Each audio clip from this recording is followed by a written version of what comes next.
Hey, good Tuesday evening, everyone. State Representative Brad Halbrook with several of my friends from the House, a new member from the Senate of the Freedom Caucus, Senator Andrew Chesney. Welcome to tonight's Freedom Caucus roundtable discussion. Ladies and gentlemen, we've got an exciting little live stream here for you tonight as we kind of wrap up and kind of discuss what happened in Lame Duck the first few days of January, and then the swearing in to start the 104th General Assembly on January the 8th. With that, let's just get right into the slides, and we'll go through it. And then, gentlemen, we'll just at the end we'll kind of have some closing comments if time will allow. We want to kind of talk about the lame duck session recap, and at the end we'll talk about legislative priorities. And with that, let's get into the first discussion of a really, really big bill. Had a tremendous amount of discussion. 4 days of lame duck. Supposed to actually be 6. They canceled Thursday, Friday. We started on Saturday. Not a lot got done there, and it kind of momentum picked up into Tuesday evening. But again, more bad policy. And to talk about that, the red flag gun laws, or this bill, HB 4144, known as Karina's Law, was passed. Adam, you spoke to this on the floor. I'll just open it up. We'll go to Representative Adam Niemerg and then Senator Chesney to kind of discuss this bill and the implications of it. Yeah, thanks, Brad. Thanks, folks, for tuning in with us this evening. This was another gun bill pushed by the radical left here in Springfield. And what this bill really does is it violates folks' due process rights and violates our constitutional rights under the Second Amendment. Basically, what this does is this allows a petitioner to circumvent law enforcement, the state's attorney, under civil action, go to the judge. The judge shall, it changes the may to a shall, issue that search warrant based on certain criteria, but it does say that the judge has to issue that. It says it's a shall. They issue the search warrant and the order of protection against an individual. So what happens is the law enforcement show up to your door to serve the order of protection, as well as the search warrant. They will kick in your door and they will seize your firearms without you having zero due process at all. You're not at the hearing. You don't know what's going on. All you know is law enforcement is coming into your home to seize your firearms. And in the state of Illinois, you've got Chicago, which leads the nation in gun violence and gun homicides. And it's a situation where we have the most restrictive gun laws in the entire country. There's only 3 other states that require any form of permits that Illinois does, and we're the only ones with a FOID card. We have every state around us except Michigan and Wisconsin are constitutional carry. 27 states in this great union are constitutional carry. So if the Democrats really want to focus on solving this problem, first they need to get out of the way from law-abiding citizens being able to carry and own firearms, stop violating our Second Amendment rights, and stop letting bad actors back out in the street. You see with the Safety Act, you see what happened there. They're letting folks back on the street who are bad actors. So while you're, vilifying the working class folks that are just trying to sit in deer stands and duck blinds, you are enabling the criminals by putting them back on the street. So it's another terrible bill that will be challenged in court, and hopefully it's ruled unconstitutional.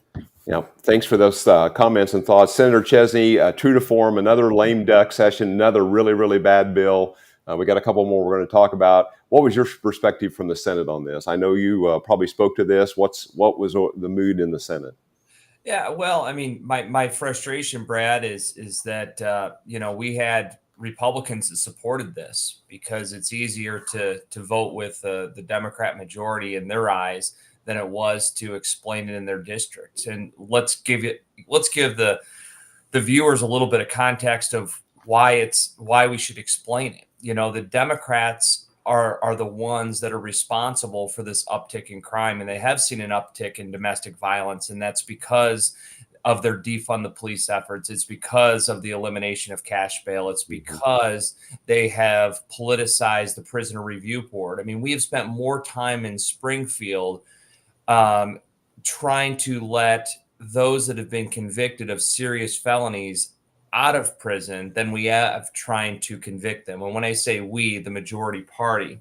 And so it's of no surprise that we've seen an uptick in crime. And so the Democrats love to take credit for something they've created. So they love to be the arsonist, but also the firefighter. So they create the problem and then they want to take credit for solving their solution. Right? And so what we've seen in this is nothing more than penalizing those that are law-abiding citizens and going after those that are good people under this guise that they're addressing the underlying issue, which is gun violence, which is just all garbage. There's no such thing as gun violence. There's violence, but trying to make this a gun issue. And they always go back not to the issue of how they've treated our police officers, not to the issue of their commutations and their pardons and their prisoner review board. They don't go back to how they have looked at a criminal and how they have tried to prosecute that criminal. That's not what they look at. Every time there's an issue, they want to go back to additional gun regulation. And as Adam correctly noted, if you take a look at our state and compares to any of our neighboring states, we are far more restrictive than any other state, and it's not even close. And we have, of course, the highest crime. And so then you look at the city that has the highest crime within Illinois, the city of Chicago, that's a war zone every weekend. The only time that it's not quite the war zone that it is if it's really cold out. But in the summer months, I mean, it's just pure chaos, is the city of Chicago. And of course, very high on gun regulation, but also they treat their cops horribly. They put in very liberal, progressive prosecutors that really don't want to take after the criminal elements of our state. And the consequence of this, we've seen an uptick, including domestic violence that the Democrats own. And then some Republicans wrongly follow because they're afraid to have that conversation in their respective districts. Yeah, exactly right. Just to bring a little more intel to this subject, this bill started out as a public water supply disruption bill, was gutted and replaced with this language. Again, to Senator Chesney's remark, it was at 43 to 10 Republicans voting no in the Senate. The House was 80 to 33, 33 Republicans voting no in the House. And so that's kind of the way the vote went down. You can find out more about this on the ilga.gov website, but because it was in last General Assembly, even though it was just a week ago, a little over a week ago, you got to do a little bit further digging to find out the text and the vote total, but that's possible to do. With that, gentlemen, let's move on to this HB 5164. It did remain that was the original title, was about the name change. This bill's 3316 in the Senate, 7138 in the House. Representative Freeze, talk about this name change bill and the implications there. Yeah, so procedurally, if you wanted to get your name changed in the state of Illinois, first you had to be a resident of the state for 6 months before you could even file the petition for a name change. This changes it to you can move in today and file that petition today. And it shortens the period up to 90 days. So you move into the state today, you file the petition today, and within 90 days, you can have a hearing on your petition and get your name changed. It's our philosophy of thought that this is just a means to have people who are in our country illegally get their name changed. There was a lot of talk about victims of domestic violence, trying to protect those individuals, which we want to do. And there were procedures in place that actually did that because there's a publication requirement with this, with the name change. If you can petition a court and say, "Hey, look, I'm a victim of domestic violence.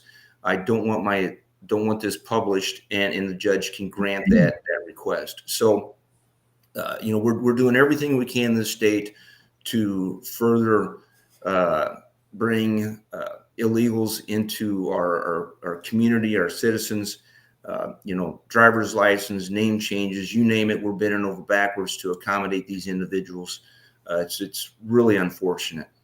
Yeah, exactly right. Representative Miller, any thoughts on this bill?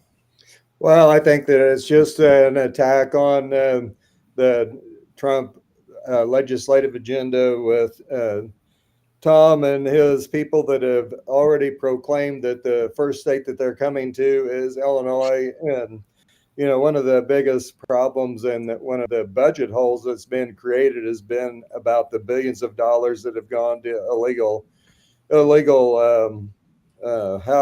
whatever you want to call them, they're illegal immigrants, whatever the term is that you want to do. But but it's it's a bad deal for the citizens of Illinois.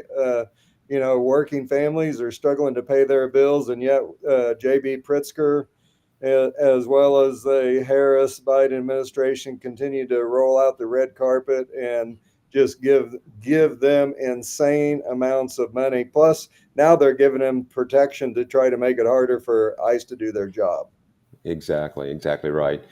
Gentlemen, as we move on to the next slide and kind of talk about kind of what happened in Lame Duck, Representative Miller, you gave a great floor speech about the virtues or the lack of virtues about Lame Duck, mainly the expense of us being there for all those days when very little was done in the first 2.5, 3 days of the Lame Duck session. Can you expand upon that just a little bit more? Well, sure. One of the things that amazes me the most is the lack of communication between the majority party leadership and maybe the Illinois Department of Transportation, because we knew going into that weekend that the largest snowstorm of the season was predicted, but yet they're asking, the Department of Transportation is asking people to stay home and stay off the roads. And Speaker Welch is telling everybody, oh, we need to drive to Springfield through this, where the duck was limping and not even quacking anymore. But, and once we get there, on Saturday, we're on the floor between 12 and 20 minutes, someplace in that area. And on Sunday, we're there for 30 minutes. On Monday, we're less than 2 hours. And, and at that time, we had voted on a whopping 4 bills, a handful of committees, many points of personal privilege, and waited for hours on the majority caucus to get out of the majority party to get out of their caucus. And ultimately they wasted, probably someplace, but if you include the Senate, they wasted about $30,000 a day. And you add the per diem in, that's just per diem. And so far, in the first 4 days, we've spent about $120,000 just on per diem alone. And, that was tens of thousands of dollars per bill for what we actually done. And, you could also imagine what that number would be if you added in the cost of mileage, staffing, utilities, security, materials, et cetera. And ultimately, we spent hundreds of thousands of dollars, and we did nothing to help the citizens of Illinois. And all it was a grand waste of time and another assault on the middle class, hardworking Illinoisans that are struggling to pay their bills. Yeah, great points. Go ahead. Real quick, I want to piggyback off of what Chris says. I think they would have a different philosophy on how to run the House if they had more members that were working in the private sector or were private, owned small businesses. Time is money. If you're in Springfield, you're a business owner, and Springfield takes you away from your business, you're losing money. And there's absolutely zero consideration for our time having to trek back and forth and to show up and then punch in an hour and a half, 2 hours late. It absolutely drives me crazy. Yeah, exactly. Completely disrespectful to everybody and their time. And I think that, you would have thought, they get a few days, they would get things figured out. But I know that the last day that we were there, we were actually supposed to be doing some work. I think we were 1 hour and 40 minutes late to even start.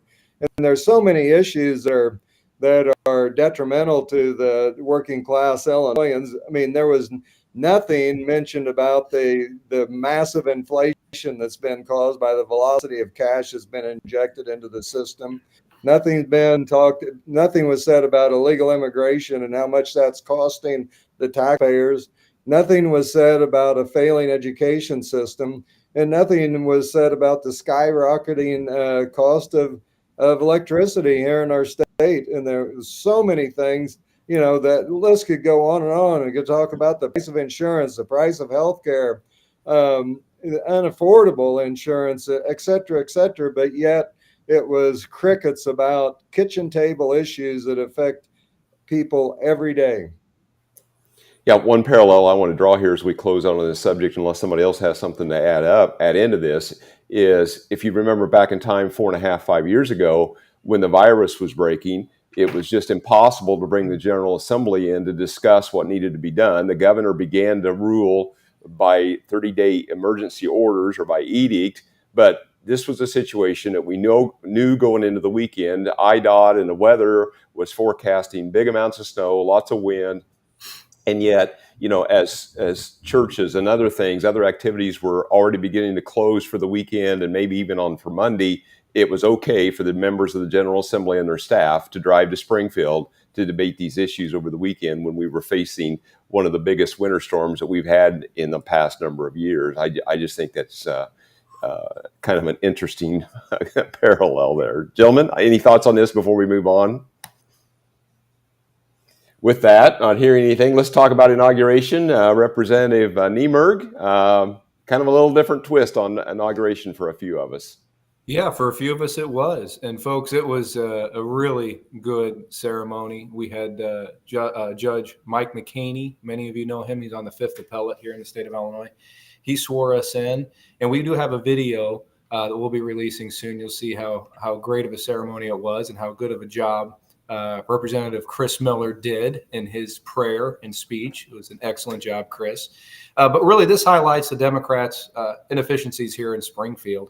And it's a situation where the problems start at the Capitol, and that's where we need to rebuild them. So rather than going to a Democrat campaign rally at inauguration, a few of us decided that we'd get sworn in at the Capitol to send a clear message, not only to the Democrats, but the people of the state of Illinois, that we mean business and we're fed up with these policies and the bad idea factory. So yeah, we did it in Springfield. It was a great ceremony. It was painless. It was really, really nice. My family was able to come up because, quite frankly, they didn't want to come up for the inauguration because the Democrats turned it into a campaign rally.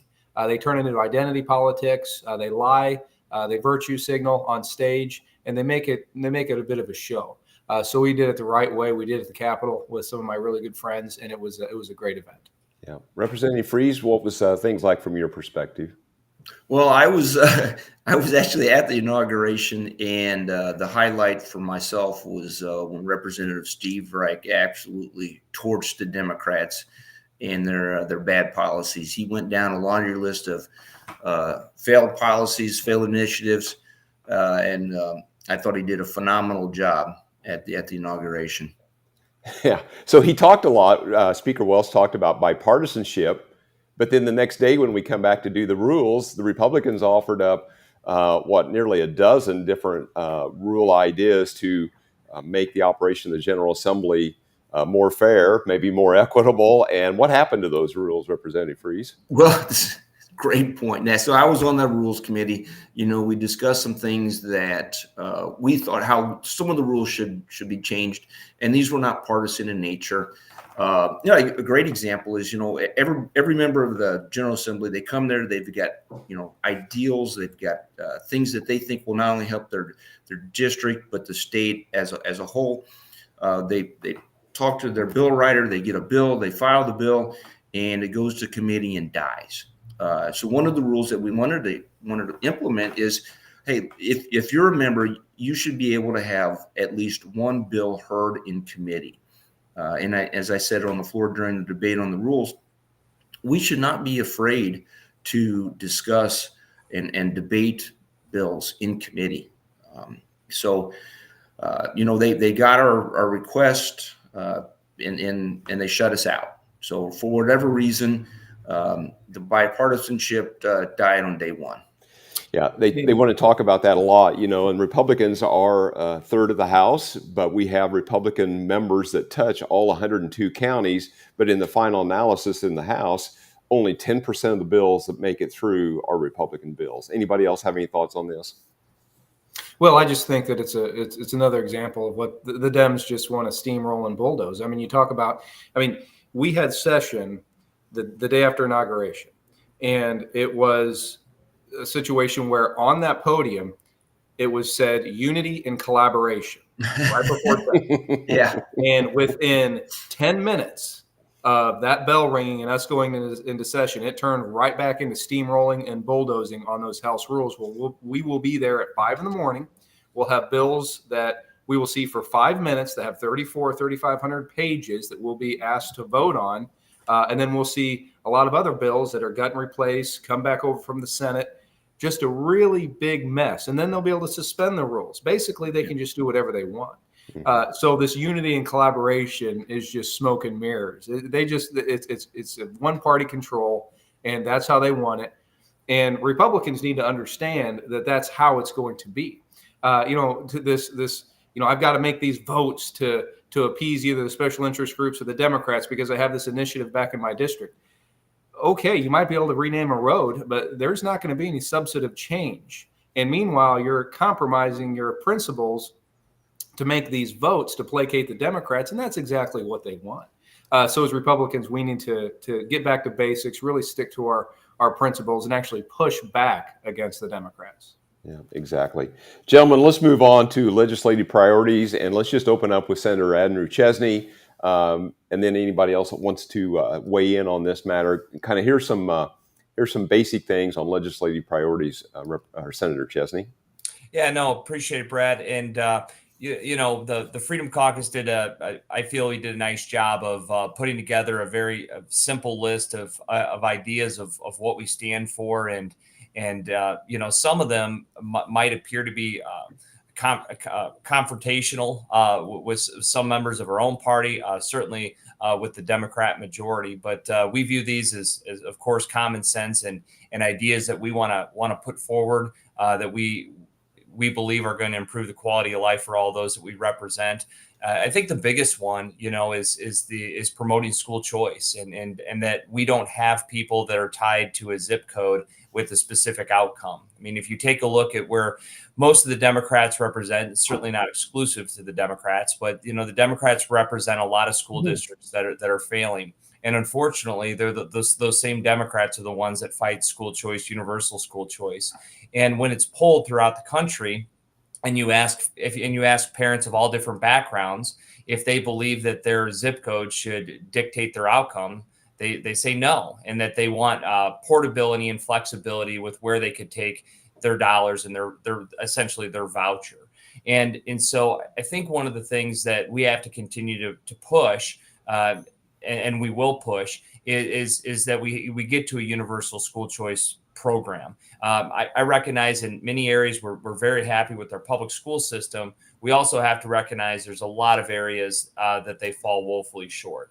And when this has been implemented in other states, Arizona, Arkansas, Texas is looking at it, Florida's doing it. It's just widely popular. It's not mandatory. It's not a requirement in the states, but it allows these families some portability with where they take their tax dollars to help their children. And so I think that's something that we have to continue to highlight. Of course, as Chris noted, many others noted, policies that promote the lower cost of living, the Democrat majority is really just drunk on how much money they spend in this state. I mean, we went from $39 billion when I took office in January 19. Now we're up to $53 billion.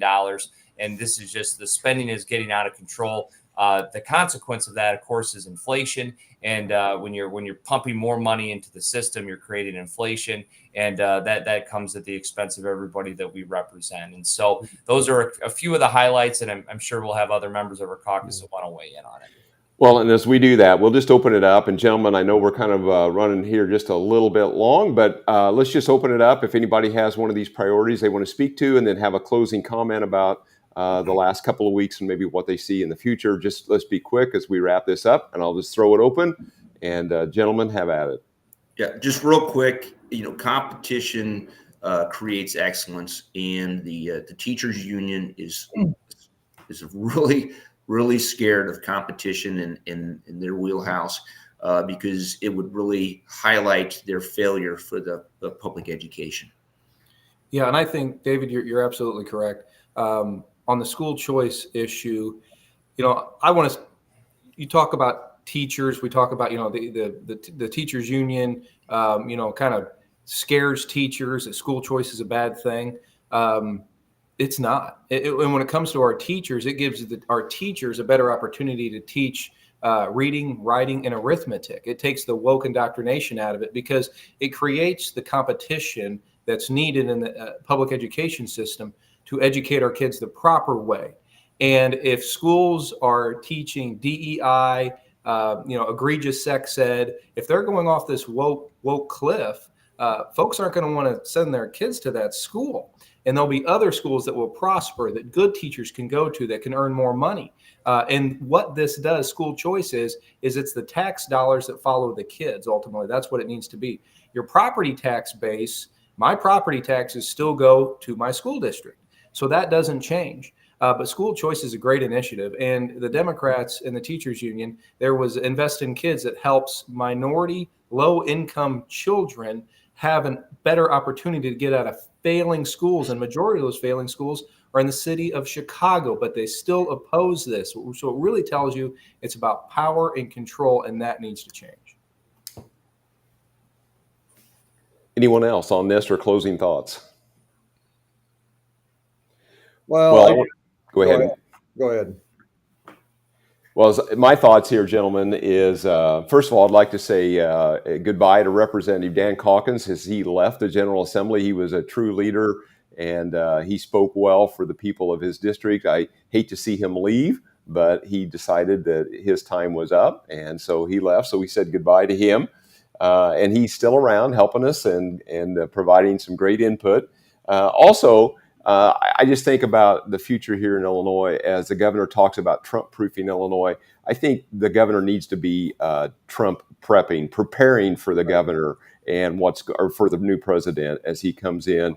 We've seen what happens at Facebook, what Zuckerberg has done in preparation for a new Trump administration, and what BlackRock and many of these other financial institutions are doing to ditch their DEI initiatives, amongst many other things. I think those are some things that we need to look forward and talk about here in the coming weeks and months. With that, Representative Miller.